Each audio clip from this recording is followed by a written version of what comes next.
어느 가정에 아버지한테 아주 무례하고만 불손한 아들이 있었습니다. 심지어 밖에 나가서 술이라도 마시고 들어오면 아버지한테 손찌검까지 하는 아주 불주류막심한 아들이 있었는데, 어떤 일인지 그 아버지는 그 못된 아들의 아들인 그 손주를 그렇게 지극정성으로 보살펴주고 잘 아껴주는 것이었습니다. 이 모습을 보고 이 할아버지의 친구들이 하는 말이, 여보게, 자는 배알도 없는가? 그렇게 불효막심한 자식의 그 아들을 왜 그렇게 이쁘다고 그 아이를 그렇게 정성을 쏟는가 하고 이렇게 물었습니다. 그러자 이 할아버지가 한 말이, 모르는 소리 하지 말게, 그놈 잘 키워두면은 내 원수 갚아줄지 않은가 라고 이렇게 말하더랍니다. 때로는 부모 자식 간에도 원수가 되는 이런 일들이 세상에 있습니다. 한국 교회사 길지 않습니다만은 한국 교회사에서 어쩌면 가장 위대한 성자라고 일컬을 만한 분을 꼽는다면 아마도 주기철 목사님과 손양원 목사님이 아닐까 싶습니다. 특별히 손양원 목사님은 자기 그 두 아들을 죽인 공산당을 용서하고, 그리고 자기의 양아들로까지 삼게 됩니다. 이때 그 모습을 도저히 이해할 수 없었던 그 손양원 목사님 따님인 그 손동희 권사님이 그 간증 가운데 그런 얘기를 합니다. 그 손동희 그 딸이 중학생 때였다고 합니다. 아버지가 그 사람을 양자 삼겠다고 하자 그야말로 기절초풍하는 줄 알았다고 고백합니다. 아버지는 왜 그렇게 별나게 믿어야 돼요? 그 사람이 이제 내 오빠가 된다는 말입니까? 난 도무지 용납할 수 없어요 라고 아버지한테 이렇게 이제 따집니다. 그때 손양원 목사님이 울면서 말도 안 된다고 떼쓰는 그 딸을 설득하며 이렇게 얘기했다고 합니다. 내가 일제시대 5년간이나 가족 고생시켜가며 감옥생활을 견딘 것도 우상 숭배하지 말라는 주님의 계명을 어기지 않으려고 한 일이었다. 동희야, 제1계명, 제2계명 하나님 명령이라면 원수도 사랑하라는 말씀도 똑같은 하나님 명령인데, 어느 것은 순종하면서 어느 것은 순종하지 않는다면 그보다 더 큰 모순이 어디 있겠느냐. 원수를 사랑하는 말씀에 순종하지 않으면 과거 5년 동안 감옥 생활한 것이 모두 다 헛수고요, 너희를 고생시킨 것도 헛수가 되는 것이니 나는 여기서 넘어질 수가 없구나. 두 오빠는 천국 갔으나 그를 죽인 자는 지옥 갈 게 분명한데, 전도하는 목사로서 그 사람이 지옥 가는 것을 어떻게 보고 있으란 말이냐 하면서 이렇게 울며 떼쓰는 딸을 달랬다고 합니다. 이 손양원 목사님은 그렇게 두 아들을 죽인 공산폭도를 용서했고 양아들로까지 삼았습니다. 그리고 6.25 한국 전쟁 때 피난 갈 수 있었지만 피난 가지 않고 납병 환자들을 돌보다가 그만 인민군한테 총에 맞아서 순교를 당하게 되었습니다. 이분은 진정 참으로 그리스도의 제자로서 하나님의 말씀에 순종했던 분, 그리고 심지어 공산당, 그것도 자기 아들을 죽인 그 폭도까지도 사랑하신 분이었습니다. 하지만 그렇다고 해서 그분이 공산주의까지 사랑하거나 인정한 건 아닙니다. 그 사람 아들을 죽인 원수는 사랑하셨지만, 그렇다고 그분이 공산주의자였거나 공산주의를 지지했거나 공산당의 그들의 어떤 이제 가르침, 그 교훈을 따르거나 거기에 순종한 분은 아니었습니다. 손양원 목사님은 일제 때도 대단한 애국자였습니다. 다른 사람들은 우리나라가 독립된다는 것은 주요한 선생 같은 사람도 이건 말도 안 된다고 하던 때, 손양원 목사님은 하나님이 나를 사랑하신다, 그러게 하나님께 이 땅에 자기가 독립을 줄 줄 믿는다고 이렇게 믿고 고백했고, 그리고 청년이었던 손양원 목사님이 대일본 제국 법정에서 준엄하게 하나님 말씀 태어나면서 일본에 대해서 그들의 학정과 그들의 무법한 일들을 꾸짖었다고 이렇게 전해지고 있습니다. 이런 데 있어서 손양원 목사님 분명 하나님의 말씀에 순종해서 그야말로 원수까지도 사랑하셨습니다마는 그럼에도 불구하고 그 원수들을 그렇게 죄를 몰고 왔던 공산주의라든 일본의 압제 그 자체를 지지하거나 이것을 두둔하신 것은 아니었다는 것입니다. 우리는 이 땅에 살면서 우리는 세상에 있는 모든 사람들을 사랑해야 될 책임이 있고 마땅히 사랑해야 됩니다. 그러나 그렇다고 해서 우리가 세상의 모든 것들을 다 받아들이거나 이걸 수용하거나 인정하고 이걸 지지한다는 것은 이건 또 별개의 문제라는 것을 우리는 분명히 해야 될 것입니다. 성경에 보면 세상이라는 이 표현, 코스모스라는 이 세상에 대해서 몇 가지 다른 표현으로 나타나고 있는 걸 보게 됩니다. 그 첫째는 이 천지, 이 지구의 땅덩어리를 세상이라고 표현한 곳이 있습니다. 히브리서 4장 3절에 보면 이미 믿는 우리들은 저 안식에 들어가도록 그 말씀하신 바와 같으니 내가 노하여 맹세한 바와 같이 저희가 내 안식에 들어오지 못하리라 하셨다 하였으나 세상을 창조한 때부터 그 일이 이루어졌느니라. 세상을 창조한 때부터, 이건 이 땅, 이 지구와 우주를 말씀할 때 여기 세상이라는 말로 이렇게 표현하고 있습니다. 그래서 하나님 이제 이 세상 자체는 이건 도덕적으로 어떤 선도 악도 아니고 하나님이 지으신 이 자연인데 이 자연을 우리는 잘 관리하고 이걸 잘 환경을 보존하고 자연을 잘 지켜나가야 될 이런 책임이 우리에게 있는 것입니다. 그런가 또 하나 세상이라는 표현 가운데는 이 땅에 살고 있는 인류, 이 땅에 살고 있는 사람들을 또 성경은 세상이라고 표현하고 있습니다. 우리가 잘 알고 있는 요한복음 3장 16절 말씀, 하나님이 세상을 이처럼 사랑하사 독생자를 주셨다 할 때 여기서 하나님의 사랑하는 그 대상은 바로 이 땅에 살고 있는 사람들, 인류, 이 땅에 살고 있는 많은 모든 영혼들, 이들을 사랑하셔서 하나님은 독생자까지 주셨고, 그리고 그 독생자로 하여금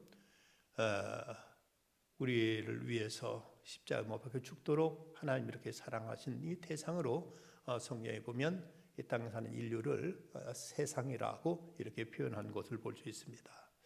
그러면 또 어느 곳에서는 이 세상이라는 표현은 하나님의 나라를 대적하는, 하나님의 뜻을 거스르고 하나님의 백성들을 탄압하는 이런 어떤 악의 세력, 성도들을 타락시키고 죄로 이제 유혹하고 하나님의 통치를 거부하는 이런 어떤 그 세상 풍조나 철학이나 사상이나 세상의 어떤 사조, 이런 것들을 또 이제 세상이라고 이렇게 표현하고 있는 것을 보게 됩니다.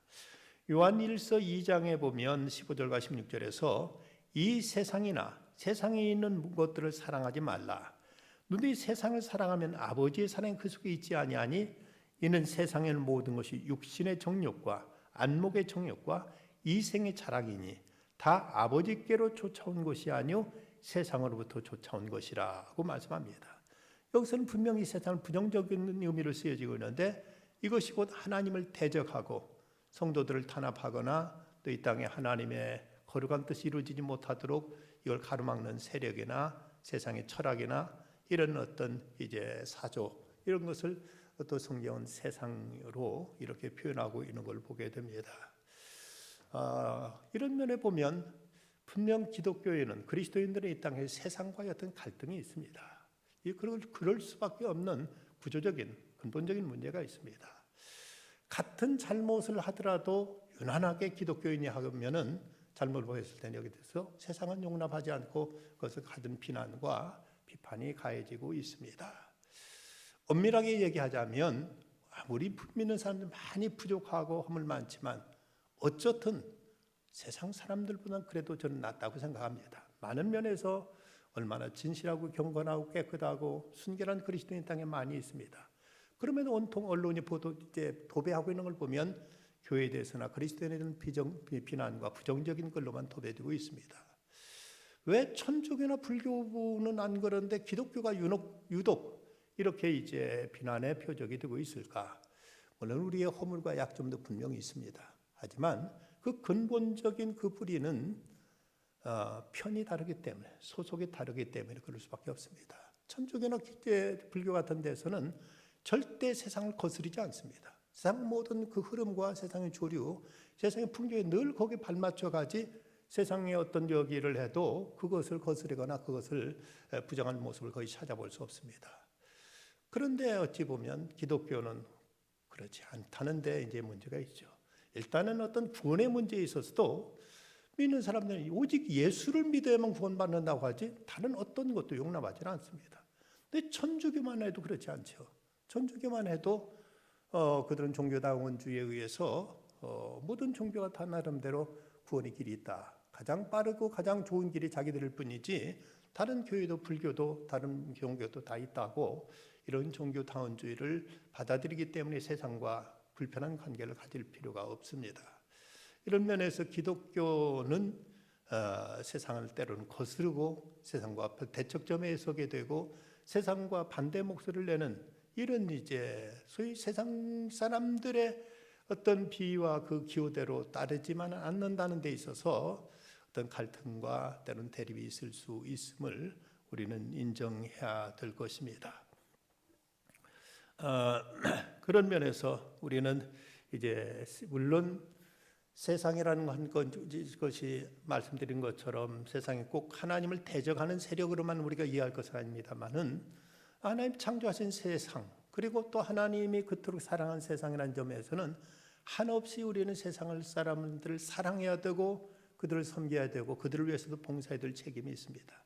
하지만 어느 순간 또 하나님 나라와 대적하는 대립적인 관계에 있을 때는 분명히 또 선을 그어야 될 이럴 책임이 우리에게 있다는 사실을 우리는 인식해야 될 것입니다. 오늘 말씀 4절은 이렇게 시작됩니다. 가늠한 여인들아 세상과 벗된 것이 하나님과 원수됨을 알지 못하느냐. 그러니 누구든지 세상과 벗이 되고자 하는 자는 스스로 하나님과 원수되는 것이니라. 하나님과 원수되는 것이니라 라고까지 이렇게 말씀하고 있습니다. 하나님과 원수된다는 것, 지금 이 말씀은 사도 야고보가 교인들에게 성도들에게 쓴 편지입니다. 그렇다면 이것은 교인들에 대해서 하는 문제이기 때문에 나름대로 하나님을 믿는다고 하고 하나님을 따른다고 하나님을 섬긴다고 하는 성도들임에도 불구하고 그들의 행태, 그들의 어떤 이제 행위 가운데 하나님과 원수되는 이런 일이 있을 수 있다는 것을 지금 말씀하고 있는 걸 보면 여러분 이거 세상 사람들이 그렇다는 얘기 그 문제가 아니라 바로 우리의 문제로서 우리가 자칫 나름대로는 잘 믿는다고 열심히 믿는다고 하나님을 위해서 한다고 하는 일까지도 자칫하면 하나님과 원수되는 일이 될 수 있음을 경계하고 있다는 점에서 우리 보다 진지하게 심각하게 받아들여야 될 것입니다. 그렇다면 어떻게 해야 우리가 하나님과 원수되는 걸 피할 수 있느냐? 기껏 하나님을 섬긴다고 섬겼는데 마지막에 심판돼서 너는 나의 원수다 하고 하나님께 말씀하신다면 이처럼 참을 끔찍하고 이처럼 처참한 비참한 일이 어디에 있겠습니까? 중요한 것은 우리가 하나님과 어떤 관계냐는 것이 문제인데 어떤 일이 있더라도 하나님과 원수되는 일들은 결코 없어야 될 일이죠. 그렇다면 어떻게 하면 하나님과 원수되지 않을 수 있느냐? 먼저는 세상과 벗이 되지 말라고 말씀하고 있습니다. 가늠한 여인들의 세상과 벗된 것이 하나님과 원수됨을 알지 못하느냐? 그러니 누구든지 세상과 벗이 되고자 하는 자는 스스로 하나님과 원수되는 것이니라 라고 말씀합니다. 여기서 먼저 가늠한 여인들아, 가늠하는 여인들을 말씀하는데 이것은 여성을 뜻하는 말이 아닙니다. 성경에 보면 하나님의 백성으로서 하나님께 신앙의 정절을 지키지 않는 당시 이스라엘 백성에 대해서 구약 성경은 숱하게 이제 음료로 많이 표현한 것을 보게 됩니다. 하나님과 이스라엘 백성의 관계를 마치 부부 관계로 표현된 것들이 있습니다. 이사야서 54장 5절 너를 주신 자는 내 남편이니라 라고 말씀했고 예레미야 선지자는 이스라엘 족속아 마치 아내가 그 남편을 속이고 떠남같이 너희가 정녕 나를 속였느니라 라고 이스라엘의 죄악을 저들의 우상 숭배를 마치 여인이 남편을 배신하고 의도하는 이런 모습으로 이제 비유한 것을 볼 때 여기서 여인들아라고 말씀한 것은 여성을 뜻하는 것이 아니라 하나님께 대한 신앙의 정절을 저버린 이런 신자들을 이렇게 표현하고 있습니다. 예수님께서도 이런 비유를 들어서 이제 천국 비유에 대한 비유 가운데 등불 들고 신랑을 맞이하는 이런 그 처녀의 모습처럼 이렇게 말씀한 것도 우리가 성경에 찾아볼 수가 있습니다. 여기서 우리가 하나님과 원수되지 않기 위해서는 세상과 벗이 되어서는 안 된다. 벗이란 가장 그 모든 사상과 모든 것을 함께 할 수 있는 사이예요. 가장 훌륭한 사랑은 친구를 목숨을 버리는 이런 사랑에까지 말씀하신 걸 보면 이 벗이라는 것은 똑같은 가치관과 같은 사상과 같은 어떤 지향점을 가지고 나가는 동료를 이제 벗이라고 말할 텐데, 우리는 이 세상에 대해서 어떤 점 우리가 그들을 사랑하고 섬겨야 될 이런 책임이 있음에도 불구하고 또 다른 면에 있어서는 세상과 분명히 거리두기 내지는 선 긋기가 우리에게 필요하다는 것이죠. 박완서 작가가 그녀의 책 한 말씀만 하옵소서 이런 얘기를 하고 있습니다. 주여, 저에게 다시 이 세상을 사랑할 수 있는 능력을 주셔서 감사합니다. 그러나 주여, 너무 집착하게는 마옵소서. 세상을 사랑할 수 있게 해주신 것 감사합니다. 사람들을 사랑할 수 있게 해주신 것 감사합니다. 하지만 내가 세상에 너무 집착하지 않게 해주십시오. 너무 빠져들지 않게 해주십시오라고 이런 기도하는 내용이 있습니다. 왜 사람들이 세상과 벗이 되고 하나님과 대적이 되는가? 전도서에 보면 이런 말씀이 나옵니다. 지나치게 의인 되지도 말며 지나치게 지혜자도 되지 말라. 어찌하여 스스로 패망하게 하겠느냐. 전도서 7장 16절 말씀입니다. 지나치게 의인 되지 말라. 지나치게 옳은 체하지 말라. 옳고 그름의 문제에 있어서 자기의 어떤 이제 그 의식주의적인 이런 자기 의에 빠지지 말라. 사람 우리가 의롭게 되는 것은 지금 믿음으로 의롭게 되는 것이지 행위로 의롭다면 받을 자가 없습니다. 그렇다면 우리 하나의 뱀 누구나 다 죄인입니다. 그럼에도 불구하고 사람들은 상대적인 의 문제 가지고 자기를 절대시하는 이런 이제 오류에 빠져서 그래서 스스로 모든 걸 판단하고 정죄하고 모든 것을 스스로 이제 재단하려는 이런 어떤 습성에 빠지는 경우가 있습니다. 가슴 아픈 얘기인데 저의 신학교 동기 중에 한 사람이 서울시내 모 대학을 나왔는데 그 정상적인 교육 생활은 별로 하지 않았고 대학교 다니다가 캠퍼스 선교하는 어떤 그 선교 단체에서 성경을 배우면서 나름대로 은혜를 받고 소명을 받고 신학교에 들어왔습니다. 원래 신학교에 들어오기 위해서는 7년 이상 교회 생활을 세례받은 지 7년 넘어야 되는데 이것 조건도 안 됐는데 뭐 어떻게 서류를 소위 가라로 냈는지 해서 신학교에 들어와 가지고 그래서 이제 목사도 됐고 교회 생활을 별로 안 했던 때문이었는지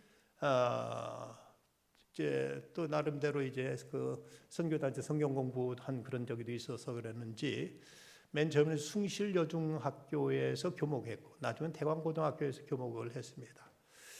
그런데 이 친구의 문제가 무엇이었는가 하면은 그 당시 처음에 이제 이런 학교에 들어갈 때 그 당시만 해도 그냥 그 학교가 기독교 재단이기 때문에 뭐 정식 제대로 우리 교단 신학교를 나왔으면 그냥 교목을 써줬는데 그런데 이제 도중에 문교부에서 그 당시만 해도 문교부였죠. 문교부에서 교목들도 교원 자격증을 이제 요구하게 됩니다. 근데 이 친구가 대학 다닐 때 교직 과목을 이수하지 않았기 때문에 교목 자격을 갖지 못하게 됐습니다. 그런데 이제 그때 서울대학교에서 계절학기 그 여름 방학 때 그 중등교원 자격증 취득을 위한 그 계절학기가 있어서 그 기회를 통해서 서울대학교의 이제 여름 방학을 통해서 교원 자격 취득을 위한 이제 그 강의를 수강하게 되었습니다. 그런데 그때 문제가 됐던 것이 모모 교수, 종교학 교수를 통해서 종교 다원주의에 빠져버리게 됩니다. 그러게 됐을 때 이제 그리고 나서 있었던 사건이 바로 유명한 강의석 사건. 대광고등학교 학생 중에서 그 자기가 학교 들어갈 때 분명히 학교의 모든 방침과 학교의 모든 이제 학칙을 다 따르겠다고 서명까지 하고 들어갔는데 그 이제 교목의 사주 내지는 두둔과 지원 속에 대한민국은 종교 자유가 있는데 그 종교 교육을 강요하거나 종교 행사에 억지로 참석하는 것은 이건 부당하다고 시위를 벌이고 난리를 치게 돼가지고 이것 때문에 얼마나 어려움을 겪었는지 모르고 그 뒤로 이 문제가 기독교 그 학교에서 큰 이제 걸림이 되고 말았습니다. 근데 그 일을 뒤에서 주도하고 지원했던 것이 바로 그 학교 교목이었던 그 친구가 종교다운주의에 빠지게 되니까 왜 기독교만 가르쳐야 되느냐, 기독교만 왜 진리냐는 이런 생각 속에서 그 학생을 두둔하고 지원하고 이제 뒤에서 독려해가지고 그런 일을 겪고 말았습니다. 끝내는 이제 학교 그만두고 목사도 내던져 버리고 말았습니다만은 이것이 소위 자기 의지요. 자기가 세상적인 생각으로 보면 종교는 다 똑같은데 그런데 굳이 기독교만 가르쳐야 된다는 이 논리는 자기 생각에 맞지 않다는 걸 가지고 학교를 그렇게 어렵게 만들었고 또 이제 한국 사회를 아주 그 당시 엄청난 어떤 이슈로 이 문제를 가지고 아주 시끄럽게 만들었습니다. 이 모습을 보면서 이것이 이제 이런 사고를 가질 수 있는 것이 뭐냐? 인간의 최초의 타락이 어떤 문제인가 하면 바로 선악과 문제죠. 근데 성경에 보면 선악과라고 직접 표현되지 않고 선악을 알게 하는 나무라고 표현되고 있습니다. 창세기 2장 16절 17절 여호와 하나님 그 사람에게 명하여 이르시되 동산 각종 나무 열매는 내가 임으로 먹되 선악을 알게 하는 나무 열매는 먹지 말라. 내가 먹는 날은 반드시 죽으리라. 그 말씀하셨습니다. 그런데 그만 아담과 하와가 선악과를 따먹자 하나님의 심판이 나옵니다. 창세 3장 21, 23절 여호와 하나님이 이르시되 보라 이 사람이 선악을 아는 일에 우리 중 하나같이 되었으니 그가 그의 손을 들어 생명나무 열매도 따먹고 영생할까 하노라 하시고 여호와께서 하나님이 에덴 동산에 그를 내어보내시어 그의 근원이 된 땅을 갈게 하시니라. 선악을 아는 일에 우리 중 하나같이 되었다는 이 말씀이 그들이 실상 하나님처럼 되었다는 얘기가 이건 풍자적인 표현이고 또 하나 이것은 하나님께 순종치 않고 자율적으로 선악을 규정하는 이런 권리 행사에 있어서 하나님처럼 행하게 되었다는 이런 얘기입니다. 선악은 하나님이 정하십니다. 하나님이 보실 때 하나님 합당할 때 이건 선이고 하나님이 아니할 때 악인데 이제 인간 스스로 제 마음대로 인간 스스로 이건 선이다 악이다를 규정하게 되고 말았다는 것입니다. 이것이 인간 최초의 타락이고 인간의 모든 근본 죄가 여기서부터 비롯됩니다. 하나님이 이건 선이다 하면 그것이 하나님이 창조하신 세계 속에서 하나님의 기준으로 그것이 선이라고 하시면 그것이 선이고 하나님이 아니라고 하면 이건 악인데 그런데 인간 스스로 선악을 판단하는 자가 돼버린 것이 이것이 최초의 인간의 범죄고 인간의 악이라는 것이죠. 허셀포드 목사님이 쓴 십계명 강해에 보면 이런 재미있는 얘기가 소개됩니다. 어떤 사람이 흑인 하인과 함께 바다 낚시를 갔다가 이제 저녁 때 돌아오는데 피곤해지자 그 하인한테 말합니다. 모터보트의 키를 이것이 잘 잡고 있어라. 내가 좀 피곤해 좀 자야겠는데 너는 저 하늘 보는 저 북극성 그것만 보고 달리면 우리가 이제 우리 집에 이제 저쪽 집에 도달하게 된다 하고 앞에 보이는 북극성만 보고 달리라고 이렇게 하인한테 일러고 이제 누웠습니다. 한참 이제 잠들어 있는데 갑자기 이 하인이 깨우는 것입니다. 주인님, 이 보트가 얼마나 빨리 갔는지 북극성 지나치고 말았습니다. 라고 이렇게 말하는 것입니다. 여러분, 지구에서 그 어느 곳에서 북극성을 지나칠 수 있는 보트가 세상에 어디 있습니까? 근데 이거 풍자적인 얘기로 인간이 세상에 발달하고 이성이 발달해서 절대 진리라고 할 수 있는 북극성도 지나쳐 버렸다고. 북극성조차도 시대는 추월했다고 생각하는 이 시대 인간들의 그 오만을 풍자하는 이야기죠. 북극성은 항성 어떤 이제 어느 때 어느 지점에서 그것은 정북을 가르치고 있는 별이라면 하나님 말씀도 그 자체가 절대 진리입니다. 하나님이 선이라고 하시면 그 자체가 선이고 하나님이 악이라고 하면 그 자체가 악입니다. 그 기준에 따라 우리는 판단하고 생각할 때 여기에 우리는 모든 것이 다 평안하고 질서가 있고 여기에 참된 진리는 서게 되는데 비례의 산맥 저쪽에서 진리는 이쪽에서는 진리가 아니라는 얘기처럼 시대에 따라 상황에 따라 지역에 따라서 이것이 각기 진리라고 하는 인간들의 이런 세상적인 사고, 이것이 인간들을 이제 타락과 죄악으로 물들게 하고 말았습니다. 우리가 하나님과 원수되지 않기 위해서는 세상에 대해서도 일정 거리를 둬야 됩니다. 세상의 것은 상대적인 것입니다. 우리가 세상을 무조건 정죄해야 할 일은 아닙니다. 세상 것도 우리가 때로는 수용하고 세상에서도 우리는 착한 시민이 되어야 됩니다. 하지만 그것도 세상의 노예가 되거나 세상에 맹종하거나 오직 하나님의 진리를 거스르면서까지 세상의 진리, 세상의 어떤 교훈과 가치를 따라야 된다면 이미 이때는 크리스찬이 아닌 거죠. 우리에게 절대 가치가 무엇이냐 하는 문제에 있어서 우리는 세상과 벗이 되려는 이런 욕으로부터 벗어나야 됨을 말씀하고 있습니다. 두 번째는 자신의 한계를 알고 하나님 앞에 겸손할 것을 말씀합니다. 6절에 그러나 더욱 큰 은혜를 주시나니 그러므로 일러스되 하나님이 교만한 자를 물리치고 겸손한 자에게 은혜를 주신다 하였느니라. 왜 이렇게 세상에 벗이 되고 하나님의 뜻을 거스르게 되는가?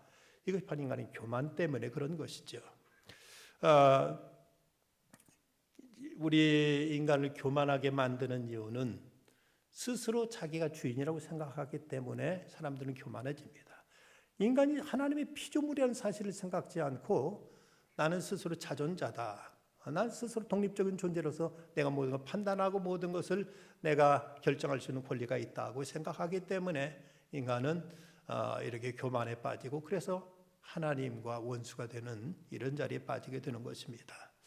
누가복음 12장에 보면 어리석은 그 농부의 이야기가 나옵니다. 보면 어리석은 부자가 이르되 내가 이렇게 하리라. 내 곳간을 헐고 더 크게 짓고 내 모든 곡식과 물건을 거기 쌓아두리라. 또 내가 내 영혼에게 이르되 영혼아 열에 쓸 물건을 많이 쌓아두었으니 평안히 쉬고 먹고 마시고 즐거워하자 하리라 하되 하나님이 이르시되 어리석은 자야 오늘 밤에 내 영혼을 도로 찾으리니 그럼 내 준비한 것은 누구 것이 되겠느냐. 여기서 어리석은 부자의 결정적인 잘못은 인생은 자기 뜻대로 자기 마음대로 자기가 결정하고 자기가 모든 것을 운영할 줄로 생각했습니다. 하지만 하나님은 그따 소리 하지 말아라. 오늘 밤 내가 네 생명 취할 것이다. 이 생명 자체가 하나님께로부터 왔고 하나님이 부르시면 어느 때도 하나님 가야 될 존재들입니다. 그런데 이 어리석은 부자는 돈 버는 재주는 있었고 그걸 잘 모으는 재주도 있었고 이걸 가지고 쓸 줄 아는 재주도 있었지만 가장 근본적인 어리석음은 생명의 주인이 자기 자신이 아님에도 불구하고 자기 뜻대로 자기 마음대로 할 수 있다는데 이 농부의 결정적인 문제가 있었던 것입니다. 그러면 성경은 또 말씀하기를 모든 사람의 죄를 범하였으며 하나님의 영광에 이르지 못하더니 모든 사람이 다 죄인이라는 사실인데 사람들 중에는 상대적인 의를 가지고 자기는 죄가 없다 생각하고 자기는 깨끗하다, 자기는 무흠하다고 이렇게 착각하는 사람들이 있습니다. 하나님 앞에 어떤 사람도 의인은 없습니다. 그렇다면 우리는 하나님의 사죄의 은총으로 살아가야 될 사람들이기에 우리는 하나님 앞에 더더욱 겸손해야 되는 것이지요. 성경에서 말씀하고 있는 지혜는 여호와를 경외함이 지혜의 근본이다. 하나님 앞에 자기 자신을 낮출 줄 알고 겸손하게 처신하는 것이 지혜인데 그런데 자기가 다른 사람은 좀 깨끗하다고 다른 사람 어떤 부분에서는 그런 문제는 범하지 않았다고 자기를 의인화하고 자기를 절대시하기 때문에 이래서 인간들이 그만 이제 세상 사람들을 판단하고 정죄하고 하는 이런 가운데 빠지고 있습니다. 깔뱅의 그 기독교 강요에 보면 성 아우구스티누스에 대한 이야기가 나옵니다. 어떤 사람이 아우구스티누스에게 제자가 묻습니다. 그리스도의 통목 가운데 으뜸 가는 통목이 무엇입니까? 그러자 아우구스티누스가 이런 자에 겸손이네 하고 대답합니다. 그렇다면 두 번째 통목은 뭡니까? 두 번째도 겸손이네. 세 번째는요? 세 번째도 겸손이네. 우리가 하나님 앞에 자신을 낮추고 내가 피조물이라는 사실을 안다면 겸손할 수밖에 없지요. 내가 죄인이라는 사실을 안다면 하나님 앞에 우리가 감히 어떻게 고개를 들 수가 있겠습니까? 이런 자기 한계를 알고 하나님 앞에 겸손해야만 우리는 하나님과 원수되는 이런 무서운 죄를 우리가 피할 수 있다는 것입니다. 사람들은 흔히 어떤 실패나 질병만 무서워하고 하나님 두려워할 줄 모르는데 죄를 두려워할 줄 모름으로써 이래서 이제 파멸에 빠지게 되는 경우가 많습니다. 종교개혁자 존 낙스의 무덤에는 이런 묘비명이 새겨져 있다고 합니다. 하나님을 두려워할 뿐 결코 인간의 얼굴을 두려워하는 일이 없는 자가 여기에 잠들다. 그리고 존 깔뱅에 대해서도 깔뱅은 하나님을 어찌나 두려워했든지 다른 건 어떤 것도 두려워하지 않았다. 하나님 한 분을 제대로 두려워하고 보니까 다른 것은 결코 두려움이 없었던 것이 종교개혁자들 그들의 경건의 모습이었습니다. 수도원의 두 수도사가 심하게 다툽니다. 그 시소이스 수도원장이 모욕을 받고 화를 내는 형제에게 먼저 이제 자네가 용서하라고 이렇게 타이릅니다. 그런데 그 사람은 절대 그럴 수 없습니다. 자신이 한 대가를 꼭 치러야만 됩니다.라고 이렇게 화를 내면서 이제 그 원장의 용서하라는 말을 받아들이지 않습니다. 그 말을 듣자 시소이스 수도원장은 두 팔을 들고 그 자리에서 기도를 합니다. 주님, 우린 더 이상 주님이 필요 없게 됐습니다. 이제 우리 스스로 우리에게 해를 끼친 자를 벌할 수 있고 선악의 심판도 내릴 수 있게 됐습니다. 주님을 떠나시 우리에게는 아무런 문제가 없어져 버리고 말았습니다. 라고 이렇게 기도하자 그리고 화를 내던 수도사가 울면서 회개하고 용서를 하게 되었다고 합니다. 우리가 모든 걸 판단하게 되면 하나님 필요 없지요. 하나님이 판단자인데 하나님 판단을 내가 하겠다면 하나님 필요 없다는 이런 자세가 되어버리고 맙니다. 우리에게 겸손보다 더 아름다운 덕목은 없습니다. 행여라도 하나님 앞에 우리는 고집 부리지 말아야 될 것입니다. 어느 젊은 목사가 어렵지만 하나님 앞에 좀 깊이 기도하겠다고 나름대로 작심하고 기도에 들어가서 40일 작정 기도에 금식 기도에 들어갔습니다. 근데 40일째 되는 날 그 친구 되는 목사님이 그 40일 금시간 그 친구를 데리러 이제 기도원에 찾아갔습니다. 참 축하하네, 기어이 해냈군, 참 수고 많았네, 이제 나와 함께 산을 내려가세 했더니 그 40일 금시간 됐다는 이 목사가 예수님은 40일 하셨다는데 나는 하루 더 하려네 하고는 버티고 하루를 더 했는데 그날 밤에 그냥 쓰러져 숨지고 말았다고 합니다. 예수님이 40일 하셨으면 나는 39일만 하겠습니다 하는 이런 겸손한 자세가 아름다울 텐데 예수님보다도 하루 더 하겠다는 요만으로 그만 자기 목숨까지도 잃고 말았다고 하죠. 하나님 앞에 겸손해야 된다는 것을 말씀합니다. 세 번째는 하나님께 복종하라고 말씀합니다. 7절 말씀 그런즉 너희는 하나님께 복종할지어다 마귀를 대적하라 그러면 너희를 피하리라고 말씀합니다.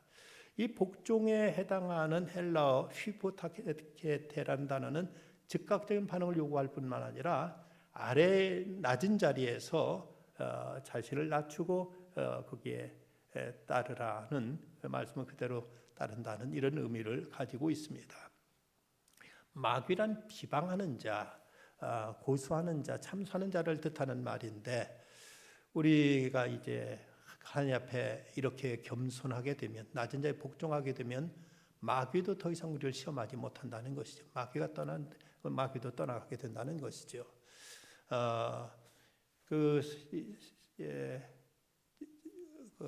수도사 안토니오 수도사는 이제 산에 가서 나무를 하는데 갑자기 마귀가 나타나서 그를 해하려다가 하는 말이 다른 네가 기도할 때 나도 기도했고 네가 이제 자선할 때 나도 자선했는데 한 가지에서 너를 당하지 못하고 내가 너한테 지어서 떠난다 하고 이렇게 말하면서 마귀가 떠나니까 무엇을 네가 나한테 못 당했느냐 하니까 내 겸손만은 내가 이제 당하지 못했다 하고 이렇게 말하더랍니다. 겸손에 하나님께 순종하는 자는 마귀도 손 못 댄다는 얘기죠. 마귀도 이런 성도에게는 이런 그리스도인에게는 어찌하지 못한다는 얘기입니다. 우리는 하나님의 말씀이면 이거 절대적인 기준이 말고 할 수 있는 대로 그대로 순종하고자 하는 이 자세, 여기는 순종이라고 또는 복종이라고까지 표현하고 있습니다. 하나님 앞에 복종하는 자가 마귀의 시험을 이기게 되고 이런 사람이 이제 세상 하나님과 원수되지 않는 이런 하나님의 편에 서는 자가 될 수 있다고 이렇게 가르치고 있습니다. 존 베일리는 이런 기도를 하나님께 드리고 있습니다. 하나님, 죄를 용서하여 주시옵소서. 거룩하신 하나님, 영혼과 생명을 바쳐 당신을 섬기기로 저희는 오래전에 맹세했습니다. 하지만 저희가 아직도 죄를 지키기가 그토록 쉽고 주님께 순종하는 마음에도 그리도 적은 것을 시간 주님 앞에 슬퍼하며 한탄합니다. 저희는 저희의 게으름은 너무나 사랑합니다. 저희는 게으름을 너무나 사랑합니다. 저희는 일할 마음은 너무도 적습니다. 저희는 노는 일에 너무 민첩합니다. 저희는 기도한 일에 너무 게으릅니다. 저희는 남들을 섬기는 일에 너무나 굼뜹니다. 저희는 받는 것은 너무나 열망합니다. 저희는 주는 일에는 너무나 인색합니다. 저희 고백은 너무나 고상하지만 저희 실천은 너무도 초라합니다. 저희는 역경 중에 너무 연약합니다. 저희는 번영 중에 너무나 마음이 들뜹니다. 자비하신 하나님, 저희를 용서해 주시옵소서. 주님 뜻에 순종함으로 주님과 하나가 되게 해주십시오. 하나님 앞에 그대로 주의 말씀이면 그냥 그대로 순종하고자 하는 자세, 이것이 이제 내가 판단하지 않고 내가 따지지 않고 내가 계산하지 않고 하나님의 뜻이면 어디 그대로 행하고자 하는 이런 자세가 하나님과 원수되지 않는 길임을 가르치고 있습니다. 피비 스미스는 이런 말을 합니다. 우리가 기억해야 될 중요한 사실은 모든 그리스도인이 순종해야 할 순종의 첫 의무는 최고의 권력자이신 하나님께 있다는 사실이다.